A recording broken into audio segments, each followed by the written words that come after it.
¿Qué tal? Buenas noches, bienvenidas y bienvenidos a un nuevo programa de Punto Género. Hoy vamos a hablar nuevamente del grave problema del incumplimiento de la cuota alimentaria y qué soluciones se pueden pensar desde el ámbito legislativo. Esta semana se presentaron 3 iniciativas, esta semana que pasó, que apuntan a dar alguna respuesta a esta problemática que sabemos es amplia, es transversal, abarca a los distintos sectores sociales y ahí hay muchas madres del otro lado criando solas no por elección, sino por obligación. Así te presentamos el tema.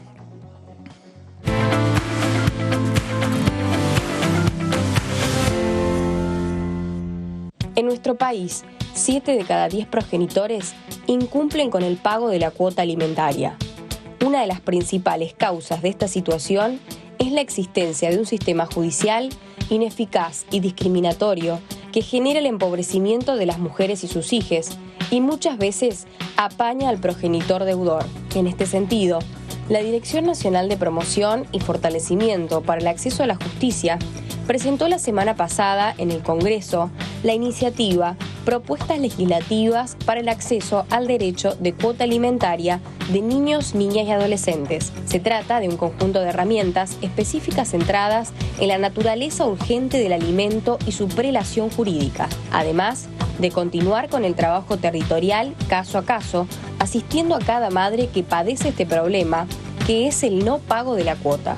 Se presentaron los proyectos de ley de patrocinio jurídico gratuito y universal y la ley de creación del Fondo de Asistencia de Cuota Alimentaria. Hoy, en Punto Género, te contamos los principales puntos de los nuevos proyectos de ley que buscan acabar con el incumplimiento de la cuota alimentaria.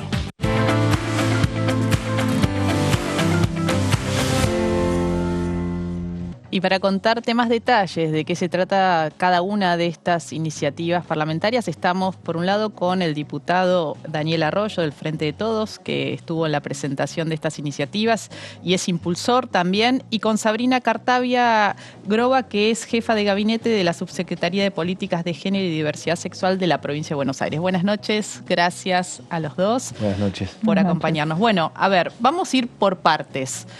¿Por qué traer este tema a la Cámara de Diputados? Primero porque hace falta cumplir con la cuota alimentaria y como se decía en el informe, solo 3 de cada 10 casos se cumple efectivamente y en general lo sufren las madres. Cuando hay una separación, el padre no cumple la cuota alimentaria. Yo creo que acá hay 2 cuestiones centrales. Una es la responsabilidad individual, cumplir con lo que hace la responsabilidad de los niños, niñas y adolescentes, el cumplimiento y la obligación que tiene un padre. Y lo segundo es lo alimentario. No es lo mismo otro derecho que la alimentación, que es lo básico de lo básico y que hace la diferencia entre comer y no comer es poder desarrollarse o no. La Argentina tiene 10.000 comedores en todo el país, tenemos un problema serio de peso y talla de chicos que están malnutridos, altos niveles de inflación. En ese contexto toca a todos los sectores, sectores altos, medios y bajos, pero golpea más estos sectores bajos. Entonces, estas iniciativas van por ese lado. Una, que se cumpla con la responsabilidad individual y 2, que se cumpla con el derecho a la alimentación. Ahora le pregunto, en su ámbito social, ¿conoce varones que incumplen con esta responsabilidad de pago de cuota alimentaria? Sí, yo he sido ministro de Desarrollo Social, he recibido demandas por todos lados y sí, conozco muchos casos de los más diversos. Sí. De hecho, yo cuando estaba en el ministerio era tanta la gente que armamos un programa específico de seguimiento. No lo teníamos, el registro del tema como un tema específico. Era tanta las demandas que había, y sobre todo en los comedores, yo recorría permanentemente los comedores de distintos lugares, que armamos un programa específico. Sí, es claro que son muchos los que no cumplen. Diría que hay de 2 tipos, los que no cumplen para nada, que se borran directamente, o 2 los que cumplen y no cumplen. Por eso las leyes contemplan como las 2 situaciones. Y ahora le hago una pregunta. ¿Qué piensa que le pasa a eso? Digo, se lo pregunto como varón, ¿no? Porque en general las que se hacen cargo de estas crianzas en soledad, más allá que haya algún caso de alguna mujer que haya dejado, abandonado a sus hijos, en general son varones. Y siempre me pregunto, ¿qué les pasa a esos tipos que se desentienden de sus hijos? No solo económicamente, ¿no? Sino afectivamente.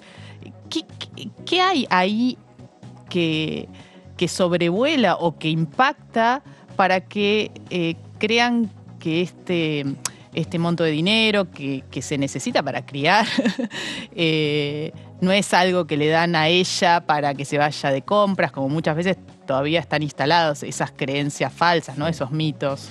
Yo tengo una hipótesis. A ver. Creo que no es que rompe con el hijo, rompe con la mujer. El varón se desengancha, se enoja, rompe con la mujer y entiende que el niño, la niña, es propiedad, tarea de la mujer, no propiedad, sino tarea y forma parte del combo con la mujer. Para mí hay un primer elemento que es ese. En realidad no está pensando me desengancho de mis hijos, me desengancho de mi exmujer. Esa es una primer parte y entiendo que la tarea de cuidado es de la madre.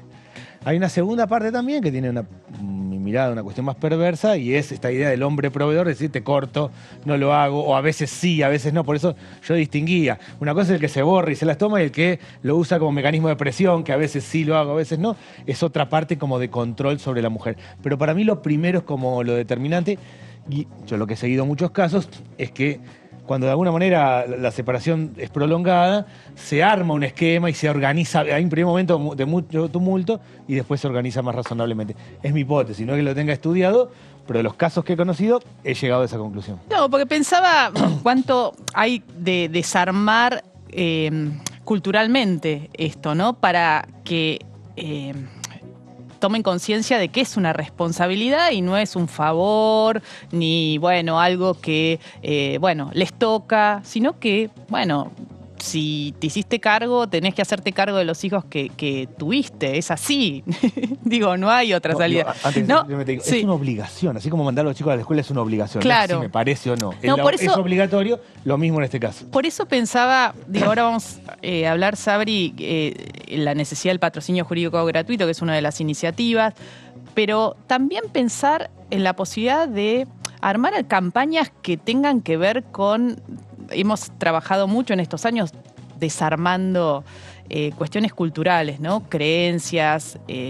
Y acá hay algo fuerte para desarmar, que es, bueno, los hijos no son de la mamá, por más que lo venimos diciendo y uno dice es una obviedad, pero pareciera cuando nos encontramos con esta problemática tan recurrente que todavía sigue muy instalado. Sí, y en este sentido, bueno, nosotros en la provincia de Buenos Aires, cuando salimos a estudiar el tema, fuimos, digamos, a consultar qué era lo que estaba pasando y bueno, las hipótesis que tiene el diputado Arroyo son ciertas, ¿no? Lo que descubrimos es básicamente que hay dos patrones que se repiten en estos casos, que no son patrones individuales, son patrones sociales, porque como decimos, son 7 de cada 10, o sea, no es una cuestión que es marginal o anecdótica, sino que es la mayoría.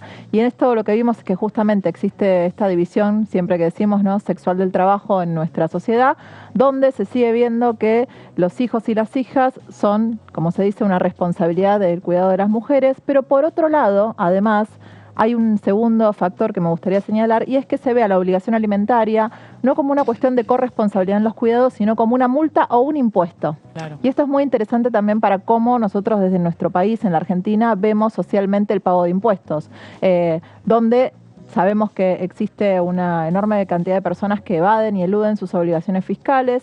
Esto también tiene, digamos, relevancia en relación con la obligación alimentaria por dos cuestiones. En primer lugar, porque todo nuestro sistema está basado en poder ejecutar desde un salario o desde un ingreso registrado. Y lo que sabemos es que en nuestro país hay mucha gente que es parte de la economía informal porque no puede insertarse en el mercado formal de trabajo, pero también hay una gran cantidad de personas que son cuentapropistas, comerciantes, profesionales liberales, que eligen la informalidad primero para no pagar, digamos, tributos, para no pagar impuestos, y esto después derrama en la obligación alimentaria. Y no solo eso, sino que vemos que existen nexos de complicidad. Hemos visto varios casos en los cuales los varones tienen arreglos informales con sus empleadores cuando tienen empleo registrado para que le pasen mayor parte del sueldo, para digamos, esconder de una forma parte no registrada para poder eludir sus obligaciones, digamos, parentales. Hemos visto en los distintos relevamientos y en las entrevistas, muchas veces hemos traído este tema al programa, la cuestión del patrocinio jurídico tan necesario porque, claro, las mujeres están en la lona porque no tienen dinero, porque hacen malabares y además tienen que conseguir una abogada o un abogado y pagarle para empujar estas causas cuando no se llegan a acuerdos por fuera de la justicia. ¿Qué establece el proyecto que se presentó? Básicamente eso, que es el acceso al patrocinio a un abogado de manera gratuita. El Estado conforma un grupo de abogados especializados que siguen y atienden y están gratuitamente para acompañar a aquellas mujeres que quieran demandar. Es importante porque en realidad yo creo que está quebrada la relación de la sociedad con la política y quebrada la relación de la sociedad con la justicia. En términos generales, si una mujer va, denuncia violencia de género y cuando vuelve a la casa el marido ya se enteró antes que vuelva, que denunció y la pasa muy mal, el resto de las mujeres en el barrio dicen no hay que denunciar porque esto es un problema. Entonces, en general, hay un desenganche y no una búsqueda con el mundo de la justicia porque la idea es que no funciona, que es burocrático, que es complicado, que no se entiende por dónde hay que ir.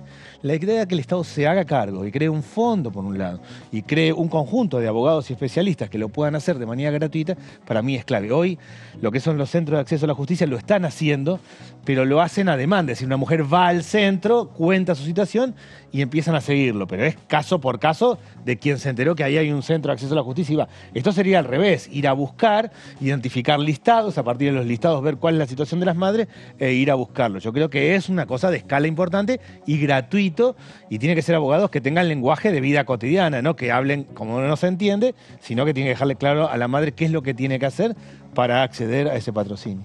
Lo del patrocinio jurídico sabemos que es clave, ¿no? Porque es una barrera, un obstáculo. El informe que ustedes hicieron en la provincia de Buenos Aires lo marca con claridad, ¿no? También sabemos que leyes que han establecido patrocinio jurídico gratuito, por ejemplo, en el caso de violencia de género, que fue una de las demandas de la primera marcha de Ni Una Menos en el 2015 y después se plasmó en una ley del Congreso, nunca se llegó a implementar de una buena forma. Existe, sí, pero hay pocos abogadas o abogados, no se llega, sabemos que la demanda es tan grande que no cubre esa necesidad. En este caso, ¿está previsto esto? Porque va a haber una avalancha en el caso que prosperen estas iniciativas en su tratamiento, de mujeres que van a recurrir a este patrocinio jurídico. Después, si no, hay un abogado o dos por provincia y sabemos que eso es la nada misma.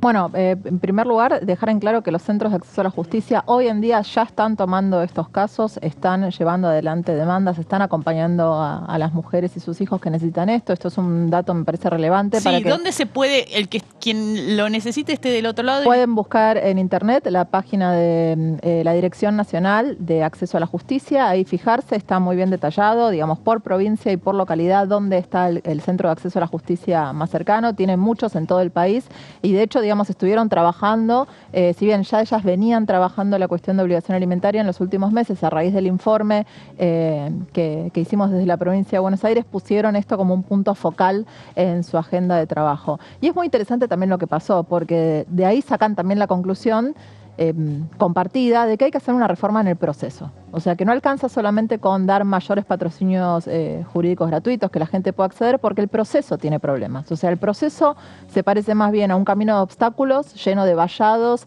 y de problemas que a una ruta fácil que con rapidez se determina la obligación alimentaria, se determina el monto y de esa manera, digamos, se procede a la ejecución. Y esto es fundamental. O sea, nosotros también lo que queremos hacer es cambiar esa ruta que hoy tienen que, digamos, transitar las mujeres, porque entendemos que no ha sido diseñada para ser exitosa, sino más bien todo lo contrario. Tiene un diseño que te lleva al desaliento. Por eso a muchas mujeres les pasa lo que nombraba el diputado Arroyo, ¿no? O sea, dicen, esto no sirve, y eso también genera un desincentivo.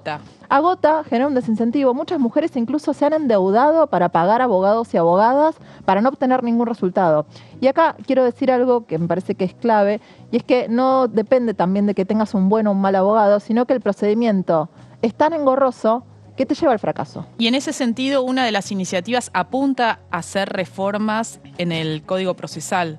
Nacional. Sí, acá también lo que tenemos que ver, este es un gran primer paso que se lleva adelante desde la Dirección Nacional de Acceso a la Justicia, pero tenemos que contagiar a todas las provincias. En la provincia de Buenos Aires ya estamos trabajando en propuestas legislativas de reforma de los códigos procesales, porque los códigos procesales son como decir la bajada, ¿no?, del Código Civil, cómo se ejecuta a través de un proceso en las diferentes provincias. Y esos son potestades que son provinciales. Nosotras estamos ahora apostando a que haya una reforma a nivel del Código Procesal de la Nación, que va a ser, digamos, implementada en la Ciudad Autónoma de Buenos Aires, que es donde rige ese Código Procesal a nivel nacional. Después, cada una de las provincias también tiene que realizar estas reformas para que llegue a todos los lugares de nuestro país.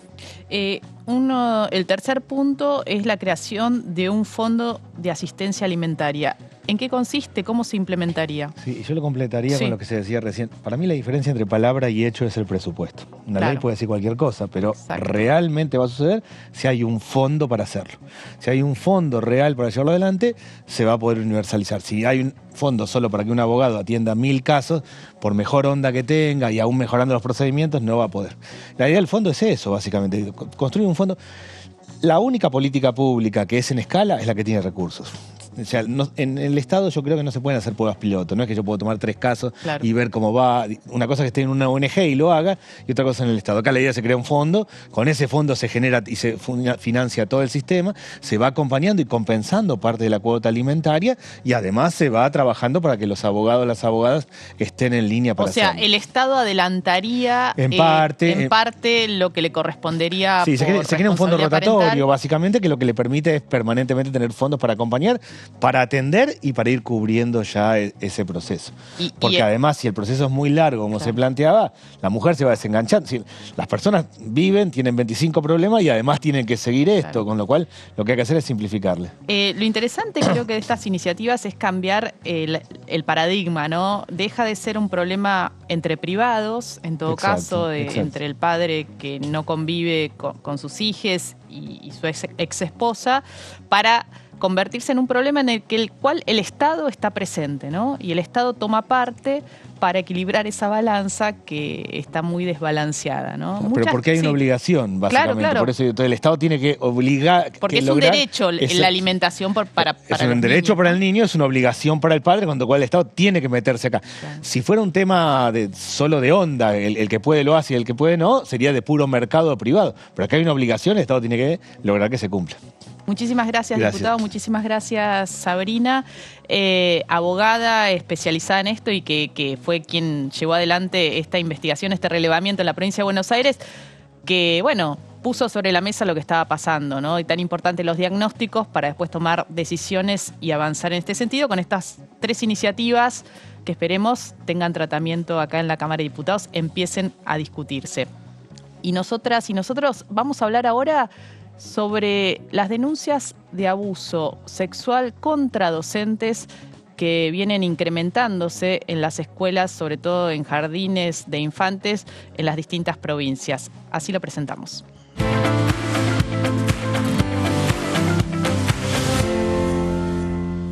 Durante los últimos meses se ha producido una escalada en las denuncias de abuso sexual por parte de docentes en el nivel inicial. De acuerdo a un relevamiento de la agrupación Con los chicos no, con los docentes tampoco, en marzo se registraron 4 denuncias, en abril 9 y en mayo 19. Un aumento vertiginoso que habilita el miedo y la desconfianza entre familias y escuelas. Si bien casi nunca se les brinda la continuidad informativa necesaria ni un tratamiento adecuado, muchos de los casos tienen un fuerte impacto mediático y abren heridas difíciles de cerrar en el tejido de la comunidad educativa. El debate detrás de la espectacularización de los medios sobre estos temas tiene a la educación sexual integral en el centro y a la construcción de comunidades educativas que pueden abrir la escucha y agudicen las conversaciones de un conflicto que está más cerca del pánico sexual, los discursos de odio y las fake news que de un abordaje serio sobre un problema real. Hoy, en Punto Género, analizamos las razones por las que vienen aumentando las denuncias de abuso en las escuelas de nivel inicial y su tratamiento mediático.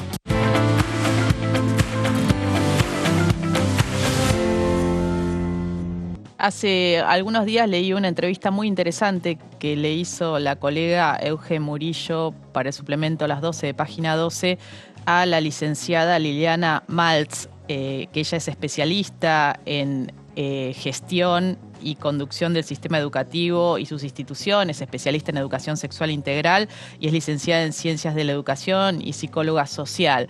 Y la tenemos hoy en el programa porque después de leer esa entrevista me quedé pensando y mucho en relación a esto, ¿no? Porque llama la atención el incremento de las denuncias contra docentes y todo lo que trasciende ¿no?, a estos hechos. Buenas noches, gracias por acompañarnos. Buenas noches, gracias a vos y gracias por que en un medio y también en el de tu colega se pueda abordar el tema, que no sea decir un docente es pedófilo, un docente es abusador, y se pueda pensar desde un lugar más complejo, ¿no?, poniendo distintas variables en la mesa. Y es difícil, porque sabemos que cuando ocurre la denuncia, está por supuesto que uno le cree a quien pone en palabras un hecho o una situación tan dolorosa, y sabemos que a veces hay que esperar el momento en que se ponen palabras. Entonces la pregunta es, ¿qué está pasando? ¿Hay un aumento de denuncias que tienen que ver con hechos reales o hay otros factores que hacen que mamás o papás vean en ciertas conductas que hay un abuso de parte de un docente? Es muy delicado el tema. Es muy delicado, es muy complejo. Yo creo que hoy excede a la escuela y que amerita, decía en la nota Eugenia, que trabajadoras sociales, abogados, antropólogos, psicólogos, pedagogos puedan pensarlo. Por supuesto que son situaciones donde uno siempre va a defender los derechos de las infancias y sobre todo, y de la mano de la ESI, la protección en relación a situaciones de maltrato y abuso. De hecho, las estadísticas dan cuenta que la ESI es una herramienta central en la prevención del abuso y han detectado y ha permitido detectar muchísimas situaciones de abusos que en su mayoría son intrafamiliares. ¿Qué pasa ahora en las escuelas? A ver, por un lado yo creo que hay como una gran sensibilización y temor a que los hijos o las hijas y les hijes sean abusados, y se empiezan a leer cuestiones desde un lugar patológico cuando no lo es. Por ejemplo, un maestro abraza, un maestro toca, entonces hay como una hipersensibilidad y te tocó, y dónde te tocó, y cómo te tocó. Bueno, y de esto ya se sobreentiende, se supone que hay una situación de abuso o de avasallamiento del cuerpo, entonces va al grupo de WhatsApp y del grupo de WhatsApp a los medios, o sea, se va armando toda una situación que dista de una situación real de abuso, para lo cual la escuela y los docentes son defensores y guardianes de estos derechos de la infancia. Claro, acá el riesgo es, ¿cuándo saber que hay una lectura equivocada de ciertas conductas o ciertas situaciones y cuándo sí es real, ¿no? Muchas veces hemos visto que desde las comunidades educativas se convoca a los medios, ¿no? Se hace estas manifestaciones acusando a docentes, se inician las investigaciones judiciales, que es el camino que se debe dar.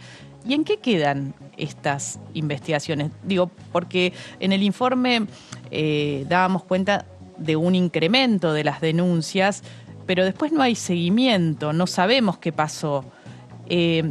¿Cuál es la mirada que vos tenés en relación a esto? ¿Has hecho el seguimiento? Porque vos hablas desde un lugar como con mucha seguridad de que muchas veces estos casos no responden a conductas de abuso sexual cometidas por docentes, sino que podrían haber sido cometidas dentro del ámbito intrafamiliar. Uh-huh. ¿Qué elementos tenés para hacer una afirmación de ese tipo? Claro, a ver, en principio una cuestión que es importante es que cuando un docente es acusado, es separado del cargo y nadie está pidiendo eximirlo de una situación de justicia. Lo que se pide es justamente justicia, porque hay algunas situaciones donde, por ejemplo, se han escrachado a docentes, a familiares, se han quemado las casas, las mascotas. Entonces lo que se pide es justicia para que las familias también se queden tranquilas en que hay algo que tiene que ver con un canal que está encausado.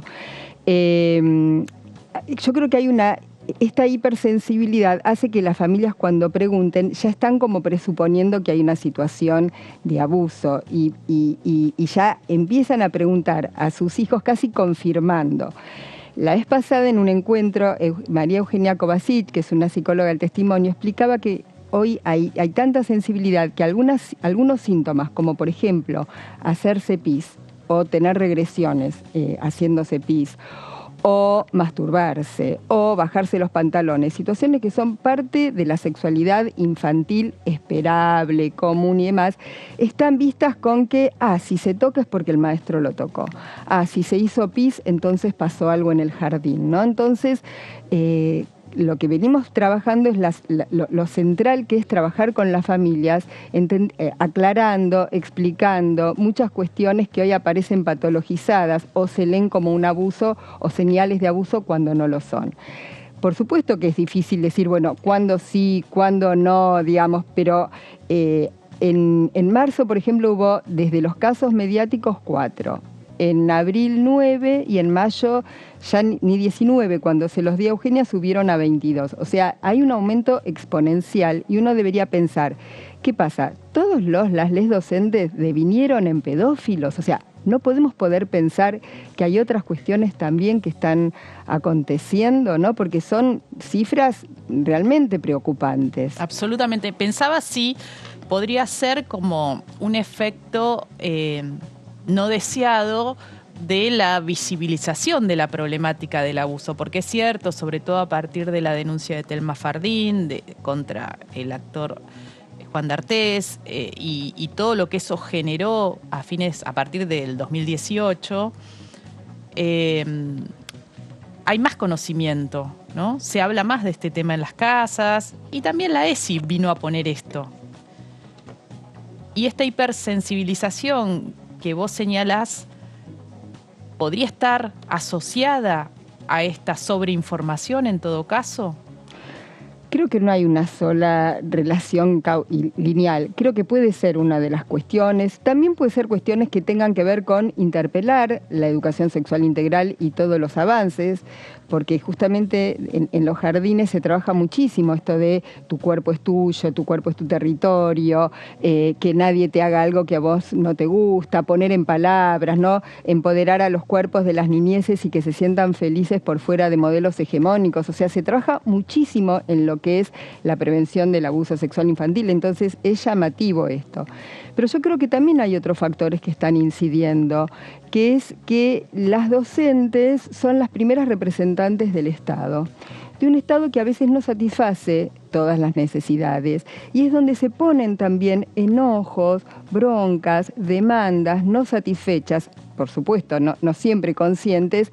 Entonces, aparecen muchas veces situaciones que no tienen que ver con, con lo concreto, digamos, pero aparecen otras broncas, claro, otros enojos puestos en los jardines y puestos en las escuelas. ¿Y cómo te parece que se puede o se debería trabajar para recomponer tal vez ese vínculo que podría estar quebrado en la confianza, ¿no? Hacia las y les docentes? Esto que vos decís es un tema clave, digamos, porque a veces una de las cuestiones, una de las consecuencias es que los docentes tienen miedo a tocar, a abrazar, a cambiar, y hay una retracción y una restricción del afecto que impacta en los cuerpos. Yo decía en la nota, Eugenia, tenemos que pensar qué cuerpos estamos construyendo, porque hay mucho miedo a toda manifestación de afecto. Sí, mira, me acordaba de una persona conocida cuyo hijo se había hecho caca en la escuela, en el jardín de infantes, y lo habían llamado para ir a cambiarlo porque no la podían tocar. O sea, el nene estuvo con esa situación de estar sucio, digamos, que en cualquier otro momento, digamos, manos a la obra, se cambia, totalmente, ¿no? Y eso lo pensaba a la distancia de lo que, bueno, cuando fui al colegio, cuando íbamos nosotros al colegio, eso no pasaba, ¿no? No es que un nene no se hacía caca, sino que se lo cambiaba, ¿no? Absolutamente. Yo trabajé como maestra jardinera y era impensable dejar a alguien sucio. Y hoy las docentes piden autorización o firman notas, o lo hacen con un testimonio presente, o directamente no los cambian y esperan que los vengan a buscar. Por eso digo que para mí es fundamental trabajar con las familias, explicar las consecuencias que tiene el miedo y la no confianza, armar acuerdos, ¿no? Yo siempre digo como simbólicamente armar una ronda donde pongamos en el centro los derechos de las infancias y compartamos los miedos. Desde el lado del jardín, tengo miedo a que me denuncien, tengo miedo a que si abrazo pase tal o cual cosa, y las familias que puedan plantear, yo tengo miedo porque escuché que un docente fue denunciado, bueno, poder trabajar esto. Hay hay una cuestión que vos recién mencionabas y no te terminé de responder, que tiene que ver también con la fake news. Enseguida salta a los medios como si el docente o la docente hubieran abusado, cuando todavía ni siquiera se comprobó, ni se investigó, ni se indagó. Entonces ya salta como una afirmación. Y las familias se quedan, si vos haces un rastreo, hay una cantidad enorme de medios que dicen docente abusador, ¿no? Y quienes cuando son sobreseídos, esto nunca sale en los medios. O sea, ¿por qué no es noticia? ¿Por qué no vende? ¿Por qué no chorrea sangre? Y las familias están muy sensibles y sugestionadas por también todo el tratamiento mediático. Con lo cual, estas cuestiones hay que trabajarlas con las familias, prestarles como unas lentes donde puedan tener una mirada crítica también hacia los medios. Bueno, súper interesante el tema porque, bueno, lo delicado no es que no se crea a las niñas y a los niños cuando denuncian, sino tener la posibilidad de pensar que toda situación no necesariamente constituye un abuso, ¿no? Creo que es por ahí. Y por supuesto, trabajar el tema en las escuelas, ¿no? Eso. Muchas gracias, Liliana. No, muy interesante pensar este tema que, como decimos, es sumamente delicado. Nos vamos a una pausa y enseguida volvemos con más Punto Género. ¿En qué quedó el tratamiento de la ampliación de las licencias parentales? De eso vamos a hablar después del corte. Ya volvemos.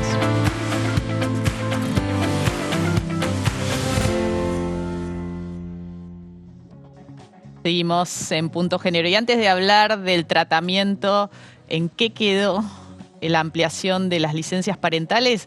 Te voy a contar una novedad y que tiene que ver que por primera vez, creo que es la primera vez que un proyecto que entra a la Cámara de Diputados plantea la creación de un programa integral del abordaje de la menopausia y el climaterio. Un tema que vengo sosteniendo que es bastante tabú, que hay que sacarlo del closet, y en este caso una iniciativa de la diputada del Frente de Todos, María Rosa Martínez, se presentó hace poquitos días y que justamente plantea este abordaje integral de la menopausia y el climaterio. ¿Qué tal, María Rosa? ¿Cómo estás? Hola Mariana, ¿cómo estás vos? Qué bueno que estés a esta hora, que a lo mejor se acomodaron las cosas de la casa y las mujeres podemos prender la tele y los varones también, espero, y escucharte en Punto Género. Qué bueno. Muchas gracias. Contanos de qué se trata este proyecto que sorprendió, ¿no? Menopausia y climaterio en la Cámara de Diputados. Un tema del cual se habla poco, cada vez se está hablando más y es necesario que también entre en el debate de las políticas públicas. ¿Por qué? Mira, la verdad que hace algunos años yo era concejal en Almirante Brown, teníamos un observatorio de género y diversidad legislativo. Y en una de las reuniones, yo creo que muy espontáneamente, yo planteé que me parecía, creo que debe tener que ver con mi edad, claro, que me parecía que había que empezar a hablar de este tema. Que hablar de este tema era tener información que no se tenía, salir del misterio, poder reconocer que es una situación extraña, ¿viste? De esas que nos pasan, y me parecía que había que hablarlo dentro de la idea de las mujeres menstruantes. O sea, no se puede hablar desconectado del proceso natural de las mujeres, y tal vez fuera el tema más encapsulado, con menos importancia, porque yo creo que todos los temas que tienen que ver con el rol reproductivo de las mujeres tienen un lugar. Por más que el tema de gestión menstrual haya sido un tema que estuvo también bastante oculto, me parece que cuando se trata de reproducción hay un poco más de atención. Ahora, cuando se va a la etapa del climaterio y de la menopausia, hay como una cancelación. Es como que, bueno, terminó el ciclo de vida productiva, reproductiva de las mujeres y precisamente coincide con otros ciclos. A mí me interesó presentarlo a partir de dos cuestiones anecdóticas. Por un lado, unas compañeras muy jóvenes, legisladoras, diciendo, estoy esperando llegar a la menopausia, y yo dije, estas chicas no saben qué pasa en la menopausia, no es un periodo tan deseable, ni en términos físicos, ni psicológicos, ni sociales, pero bueno, evidenciaba un desconocimiento de qué pasaba en la menopausia. Y por otro lado, las mujeres trabajadoras de la Cámara, que se jubilan a los 55 y que en muchos casos el comentario de algunas de ellas eran que se produce un gran aislamiento, autoaislamiento, como un encierro, como una idea de que, bueno, se terminó, Claro. algo se terminó, el ciclo de socialización. Bueno, esas cuestiones fueron inspirando la presentación del proyecto, algunas investigaciones que andan rondando que muestran la importancia que tiene como en términos de información, de formación y de abordaje integral. De abordaje desde una perspectiva integral de derechos, ¿no? El derecho a saber qué pasa con tu cuerpo, con tu salud, el acceso, si fuera necesario, a un abordaje integral desde la salud pública, pero también la idea de lo psicológico, lo laboral, lo social, y este lugar de las mujeres que muchas veces se estigmatiza diciendo, bueno, a partir de ahora engordás y encima de engordar tenés mal humor, porque son cuestiones asociadas al ciclo, y creo que refuerzan la idea de que los varones prolongan su vida más allá de la edad. De hecho, se ve con muchos de ellos con hijos pequeños después de los 80, por ejemplo, y las mujeres llegamos a los 45, 55 y se acabó para nosotras. Me parece que es un tema para abordar seriamente. Forma parte también de las consecuencias del patriarcado, ¿no? Vernos con un fin que no tiene que ver con el fin de la vida, sino que tiene que ver con el fin de lo que se espera de nosotras, que es que tengamos hijos, por ejemplo. ¿Sabés qué? Me parece sumamente interesante incluirlo en la discusión pública, ¿no? y legislativa, porque es cierto, cuando una llega a la menopausia, que es la última regla, a partir de ahí, digo, es el periodo del climaterio, es la previa, la última regla, y después algunos años más, llegamos con muy poca información, y creo que tiene que ver con que nadie quiere reconocer que llegó a la menopausia por todo el estigma que está asociado a la menopausia, ¿no? Esto de, bueno, pareciera que como ya no podemos reproducir a la especie, quedamos descartadas, ¿no? Obviamente tiene que ver con el envejecimiento en una sociedad que es gerontofóbica, que exige, ¿no?, esta juventud eterna, y que ese impacto es mucho más fuerte sobre los cuerpos y las vidas de las mujeres, ¿no? Entonces, vengo escribiendo justamente sobre esto en relación a mi propia experiencia también, porque creo que muchas empezamos a hablar, claro, al llegar y darnos cuenta que como nadie me había avisado que era así, ¿no? Porque nadie me dijo nada. Que es cierto también que no hay una experiencia universal, que cada una la transita de distintas formas, que puede ser con síntomas como el de los sofocos, los famosos calores, que quizás es la imagen más tradicional, ¿no? Pero no necesariamente es la única.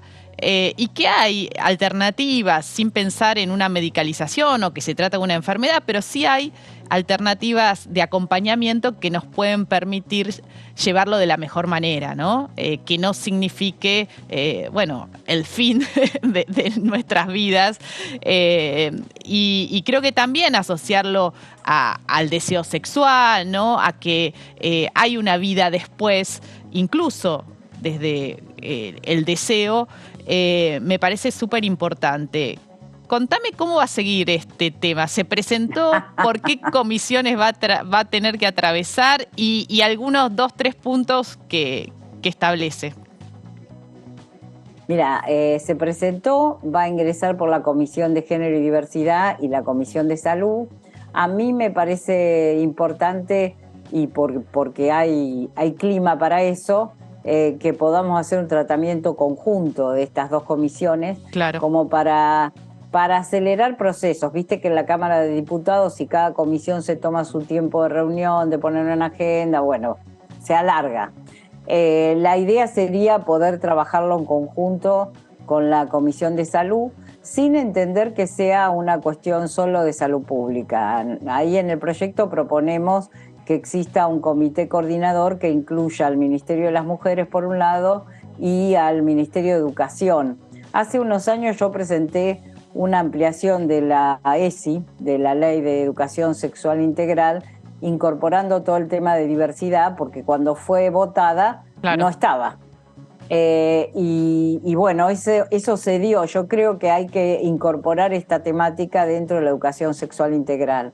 No tiene que ser de tratamiento solo para las personas cuando envejecemos. Tiene que ser parte de la aceptación de un ciclo vital que incluye vitalidad en ese periodo y que merece un abordaje, yo creo, desde la información, también desde la salud pública y que incluye también aprendizaje para el sector público, porque me da la sensación de que al haber tanto tabú sobre el tema, hay o intentos de medicalización, de tratamientos hormonales, por ejemplo, complejos, hasta el descarte de esos tratamientos, hasta la dificultad a la hora de decir, bueno, hoy me comentaba Verónica, que es la investigadora que vos presentás en tu artículo que hoy estuvimos conversando, que, por ejemplo, las obras sociales consideran la posibilidad de una sola densitometría al año. Claro.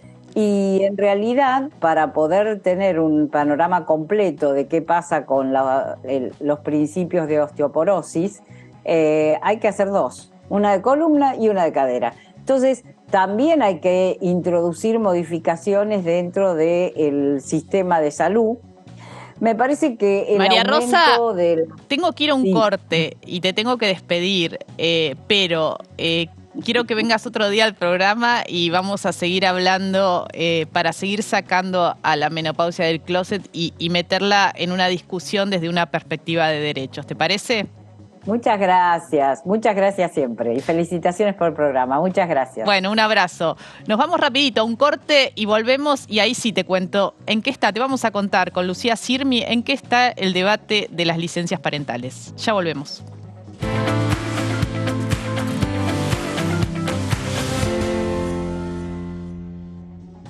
Bueno, y ya estamos con Lucía Sirmi Orbón, que ella es subsecretaria de Políticas de Igualdad del Ministerio de Géneros, de Diversidad de la Nación, para hablar de, bueno, ¿cómo viene el debate parlamentario? Yo sé que vos sos una de las más entusiastas impulsando esta iniciativa de ampliación de las licencias parentales, que es una de las patas del proyecto para crear un sistema integral de cuidados, ¿no? Pero bueno, sabemos que se decidió tratarlo por separado, por un lado licencias, y dentro de licencias las que tienen que ver con empleadas y empleades, trabajadores y trabajadoras registradas y aquellas que tienen otros regímenes como el monotributo, ¿no? Bueno, contanos en qué está. Sí, la verdad que estamos con buenas noticias, digamos, porque empezó el tratamiento en comisión conjunta, ¿no?, de trabajo y de género. Y bueno, el proyecto Cuidar en Igualdad planteaba, además de la reforma de las licencias, que hay la verdad muchísimos proyectos además previos en el Congreso que están puestos en el debate, también planteaba una asignación para monotributistas, ¿no?, que sería ya más una medida de seguridad social y no tanto de un régimen laboral, porque el monotributo no es eso, pero sí contemplar una asignación para esas personas que también frente a un nacimiento o una adopción incrementan sus tareas de cuidado y sus posibilidades de generar ingresos también merman, ¿no? Interesante que en estos días salió recién, ¿no? A fin de la semana, un informe de la Comisión de Presupuesto de la Cámara de Diputados, de acá de la Cámara del Congreso, que analizó cuánto le cuesta al Estado, ¿no?, ampliar estas licencias que tienen que ver, acá lo señalamos cada vez que podemos, ¿no? Por ejemplo, la de los padres, que todavía se llama padres, ¿no? Por paternidad es de 48 horas, igual que por mudanza, ¿no? Y si te toca el fin de semana, el nacimiento la perdés directamente y sabemos que eso está muy, muy por debajo de los estándares que establece la Organización Internacional del Trabajo. Incluso la de maternidad también ya quedó los 90 días lejos de lo que se propone como estándares internacionales. ¿Cuánto costaría incluir también las licencias por adopción, ¿no?, por fertilización asistida, entre otras que están propuestas crearse en el marco de estas iniciativas?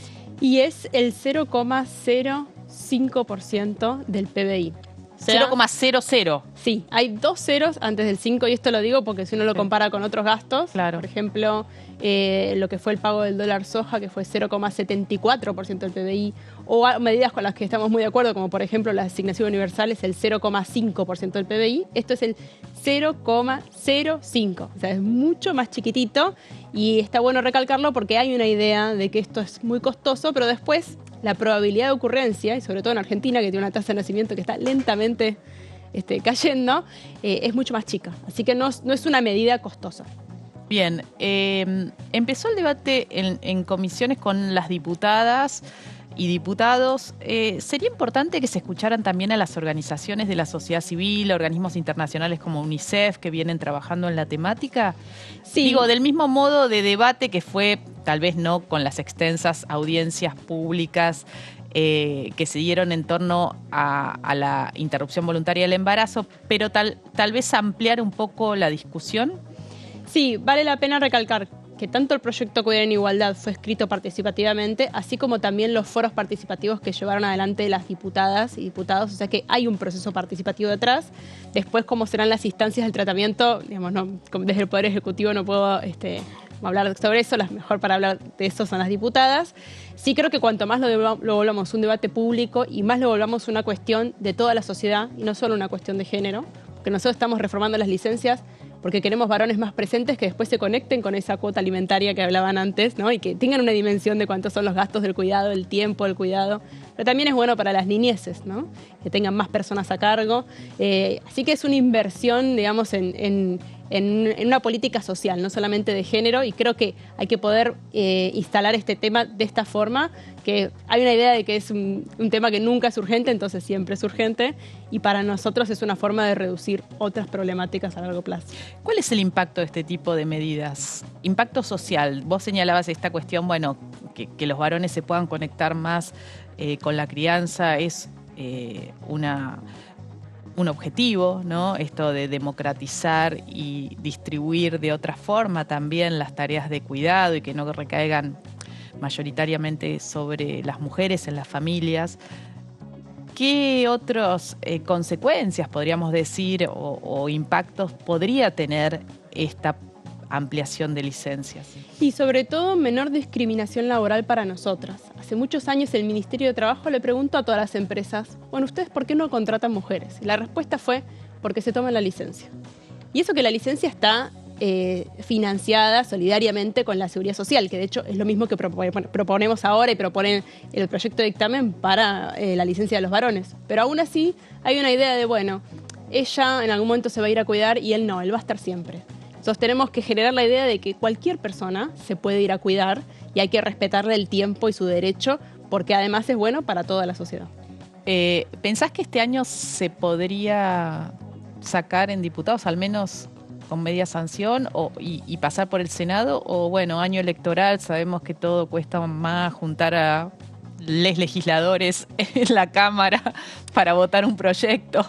Mira, seguro que cuesta, pero la verdad que la voluntad de las diputadas es trabajar en ese contexto, avanzar. Y el dato a favor es que realmente entre esos 52 proyectos o 50 proyectos hay proyectos de todas las fuerzas políticas. Es decir, que hay un consenso de que esto es una deuda de la democracia y de una deuda también de una política social que fue pensada con una idea de que nosotros estamos cuidando en casa, ¿no? Toda la seguridad social. Entonces hay que repensarlo de manera de incluir y creo que estas iniciativas están caminando en ese sentido. Muchísimas gracias, Lucía. Bueno, seguimos marca presión estos proyectos, así que vamos a volver a hablar y monitorear cómo vienen las discusiones y sobre todo analizando los fundamentos, ¿no? De la necesidad de avanzar con legislaciones que amplíen estos derechos. Muchísimas gracias por estar del otro lado. Nosotras y nosotros, nos volvemos a encontrar como siempre los lunes a las 23. Buena semana. Chau.